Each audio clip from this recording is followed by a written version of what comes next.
the Fits In with Kate Ritchie podcast. How good is that? Let's talk about cheating for a minute. I didn't. Oh, no. Why are you looking? I haven't. It's very defensive. No, Well, why your history says here that But what do you mean? that is not. I'm not asking Oh, you. sorry. None of us here in this room have to share anything. But Right, thank there's you. often the discussion around, like, why?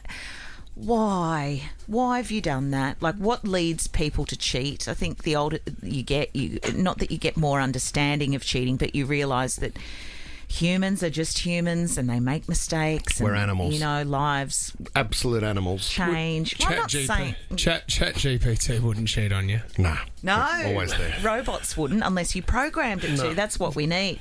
There was this survey, and this is what I want to ask people: 13, 24, 10. If you've cheated because they did. Oh, That was your retaliation excuse, cheat. because this is what the survey states. As far as women go, usually they will cheat if they think that their partner has been unfaithful, or if they have the evidence that they have been betrayed first. You know, you did it first, and so the only way that I can feel as though we have a level playing field again is if I go out and do that same thing. It depends what you want, and it depends what the family and your reaction is. So if you were Kate, if you were to cheat on Steve, let's call him Steve. Who's right? Steve? Steve's my dad's name. sorry. Can you not use that? Okay. Sorry, Jeez, Dad. what a weird relationship. Just stop If you cheating would've- on your dad. If you were to cheat on, say, Brian, right? I wouldn't Oh, go that's out with a Tom's dad. Brian. Yeah, Oh, that's my Brian. dad. Okay. And go out, with, go out with my dad. Okay, Mick. All right. So if you were to cheat on Mick, right? I'd never cheat on Mick, though. This is a he's a good hypothetical, man. mate. You're not Oh, going out with okay. Mick. Sorry. Okay, go. He's 80. Okay. So if you cheated on Mick... On Didn't know Aaron. you liked older men. Yeah, okay. You cheated on Aaron, right? And then Aaron, you saw how heartbroken Aaron was. Do you think Aaron's going to be in a position where he says, well, she did it, so to get her back, I feel like I'm going to do it? Yeah, I think Aaron's they do. I heartbroken think because he loves you and he can't believe what you've done to the family. You've got 7 kids like Dom Perrottet, right? So then Aaron's going to go, well, why would I go and do that If and you've blow got up 7 my whole kids, you family? don't have time to go and have an affair, do you? It's a hypothetical once again, Kate. Sorry. So do you think... I don't think my natural reaction would be, well, I'm going to get one back. I don't think that's how it happens. And you know what? There's no winners, even if you do. No, that's the thing. At the end of it, are you then going, nailed it, even? You're not. Got It's ya. a dark hole that you're Hey. crawling into. Or that's probably a bit. Hey, you're- honey, don't ask me how my night was last night. Let's just say even Stevens. One of the stories is that this woman was being cheated on, and the husband's friend couldn't believe that the husband was doing that to this woman that he also knew. So he told her, and then when she said, well, do you want to even up the score, the friend got involved. Physically? Yes. Oh, this is. Do you know the other story I'd love to hear when you find out that your partner's cheating with someone and they're in a relationship as well? Has that person then gone, well, I'm going to cheat on you with their partner? Oh, partner swap. Partner swap.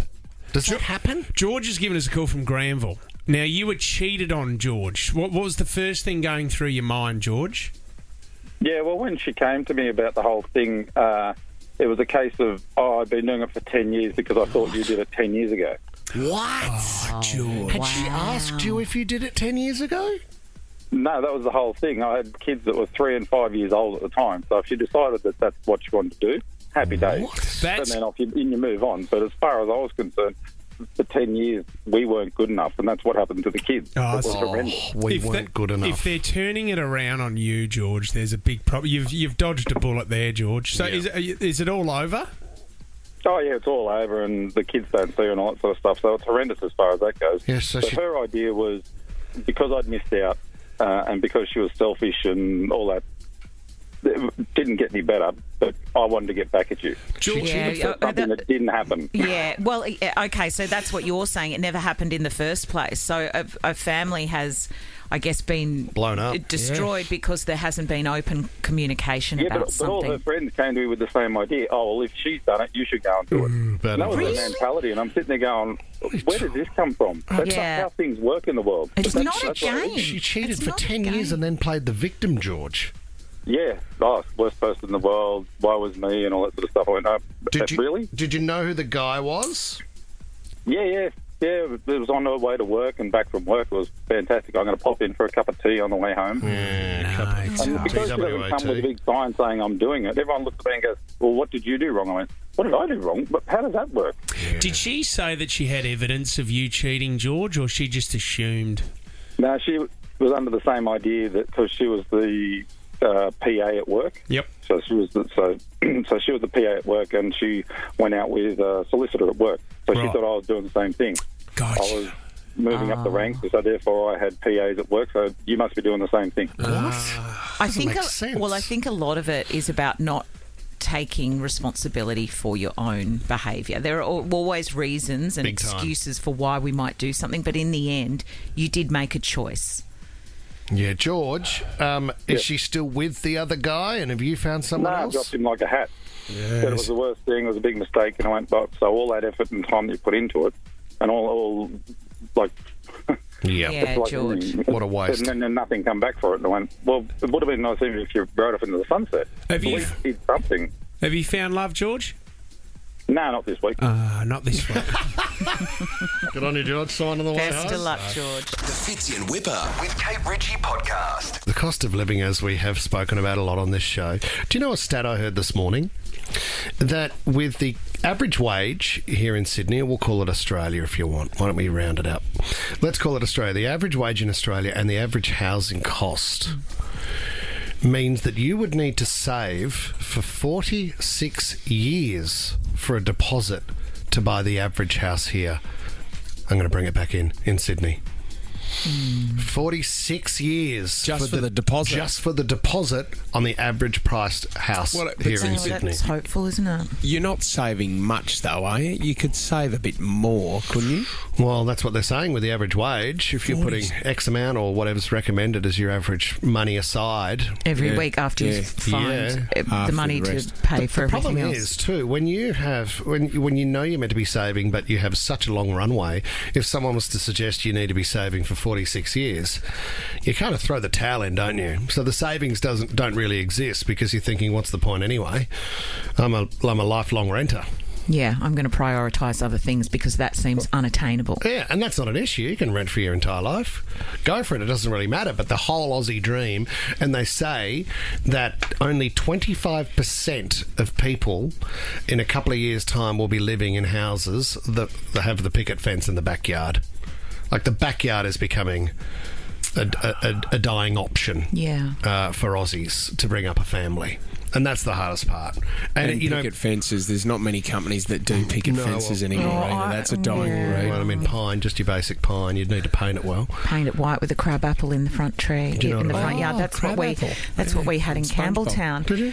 But that's what ruins you. But that you was know, your dream, Disney wasn't it? movies and growing up in a fibro house in Chamberlain Street, because that's kind of what you want: a patio and a lawn that you can water. And asbestos. You know, Yes. you know, and a bit of lead in the backyard. It's sounding a lot like the castle, isn't it? But you know what? I mean, there's a lot to that. In that back then, that was the castle, and that was the dream. And to come home to that picket fence and your crab apple, well, that was the best thing in the world, and you couldn't ask for anything else or anything more. But now, everyone's stuffed. Where's this going? Because it Great feels question. it feels I've gone quite off to- sad. It does, sorry. Let me put it to you this way. There's a 28-year-old girl, and she's come out and she said, because of the crisis, I'm going to need to couple up in the hope of finding some accommodation to live. She's been renting for a very long time. Rent's about to go up $50 in the next month. So she said the only way forward is to find somebody to be in a relationship with or share a bed with. That's how I have to do it now. Because without that, then I don't get the line. So it's a bit of a burrito coming back up. Yeah, let's not worry too much about the sound effect from the internal burp I just did. Sorry, just we'll integrate a fajita into the break. Disgusting. Oh my God. Rent's going up. Oh, and so's me breakfast. Better than going out, if you know what I mean. Anything could have happened in here, Kate Ritchie. Okay, so she needs to share a bed, hopefully not with you, because you can't keep your insides in. Could you imagine that moment, though, of going, okay, well, you seem nice enough. You appear like a clean individual. Yeah, I'll share a bed with you. I don't know you.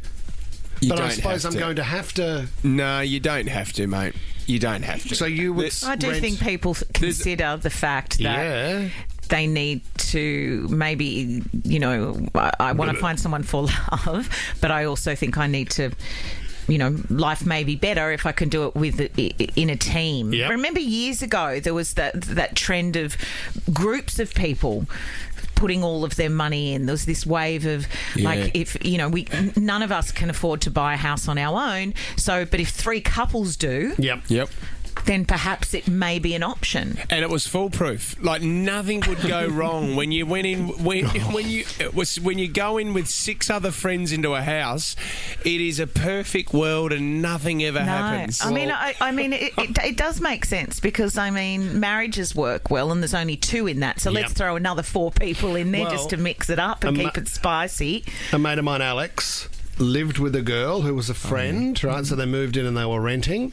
Okay. Then decided to buy a house together because they thought that would be the only way to do it because they couldn't afford it individually. Yeah. And they then fell in love. So they now have the house and they got 2 kids. Are they still in love? They're still together. Yeah, it's 2 very different things. That's a success story. They're still in the house, guys. That's one that's very few. Oh, I'd celebrate with a burp over that. The Fitzy and Whipper with Kate Ritchie podcast. We've all done it at some point. Do you have this morning? Do you have somebody stored in your phone under a bit of a sneaky name?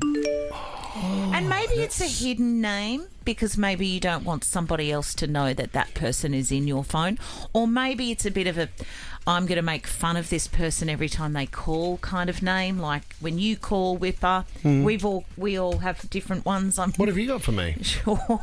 Well, when you're not blocked from 9:30 on a Friday morning to Monday morning, you're just Massive Mike. Huh? That's good. Massive Mike. Yeah, you're stored Well, I have the Imperial March from Star Wars whenever he rings me as Why the is that? ringtone. Never seen Star Wars, so I assume there's a joke there somewhere. But Kate, I think some people just have the death, like the funeral march when the the Death Star when the mother-in-law might call. Do you know what you've never answered for us, and I've asked so many times? So if I have somebody of profile in my phone, often I'll just have their initials. I won't have their name in case someone finds my phone. Like Kerry-Ann Kennelly. It's in as CAC. Everyone knows her as CAC. Yeah, but I certainly have you as Kate Ritchie because I don't think that's a danger. But what do you have Chris Martin from Coldplay in your phone as? I don't have him in there. Tell us. Marto? I don't have him in there. What is it? Don't Hand me your phone. What do you have Chris Hemsworth as? I don't have him in there. Hemmer. Yeah, what the about Hammer? Do you know he was called the Hammer when he worked on Home and Away?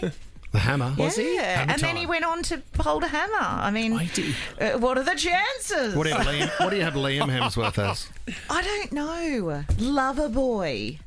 Whoa! No, I don't. Kate Ritchie has Liam. So if you do have this, we're going to go through a few. Maybe it's the ex-boyfriend or the ex-wife, because I saw this thing come up on Instagram last night, and there was a very funny girl on there who continues to change. I mean, it feels like a bit of a yo-yo relationship, but she continues to change the boyfriend's name back and forth from, Brett to Last Chance. Sometimes he comes up as Last Chance. Sometimes he comes up as Mr. I Will Never Do That Again. Yep. Do not answer this and never do that again. What? It is a great reminder. I've got a very good mate who works over in LA, and his motto is, whenever I used to hear him on the phone working, his big line that he'd always say to people was, make it happen. Just make it happen. Okay. And I just thought that was a great line. So every time he pops up on my phone, Make it just it happen. says, make it happen. Oh. Give me a bit of motivation. See, Tom's in my phone as pest. So anytime you ring Tom, he just goes pest and an alarm goes off. But I've got a guy in there, his name's Eddie, but we call him Grief. So he's in there as grief, gives us nothing but grief. Oh, is that near Man Mountain? Yeah, Man Mountain. Yeah. Does he know? Hellman. Do these people know they are in Yeah, is that yeah. name? It's pretty open. I had a friend who had someone she knew that she had in there as Pinocchio. Big fat liar, obviously. Trade his nicknames. All right, good stuff. Lizzie, have you done a bit of the second naming in the phone, Lizzie? I have. I'm terrible. I actually don't remember their real names. So that's probably half the reason. But I've got 2 Minute Man and I've got Sugar Daddy. Oh, 2 Minute Man and Sugar Daddy. Does he love noodles, 2 Minute Man? Is that why he's there, Lizzie? Maybe. I never asked that. Okay. I didn't have time. 2 Minute Man. One of the guys here, part of the team, has just sent on the group chat. When I was dating, I'd name boys in my phone as Experiment 1, 2, 3. Oh my God, that's amazing. Actually, I've got a little Thanks, emoji Ollie. game here for you. If you had somebody stored in your phone as, ready to play along, Yep. the lion emoji, Yeah. the slice of pizza emoji, Yeah. and then the poop emoji, what would they be? What was the middle one? Lion, pizza, What's poo. the lion? Is it to do with the Wizard of Oz or Lion, no? Witch in the It's- Wardrobe, Simba. No, you were close, Whip. Come on, lion pizza. Lion piece of Oh. That's a good one. And I reckon we've all got someone in our phone that we're swapping that to right now. Fits in Whipper with Kate Ritchie is a Nova podcast. For more great shows like this, download the Nova Player via the App Store or Google Play. The Nova Player.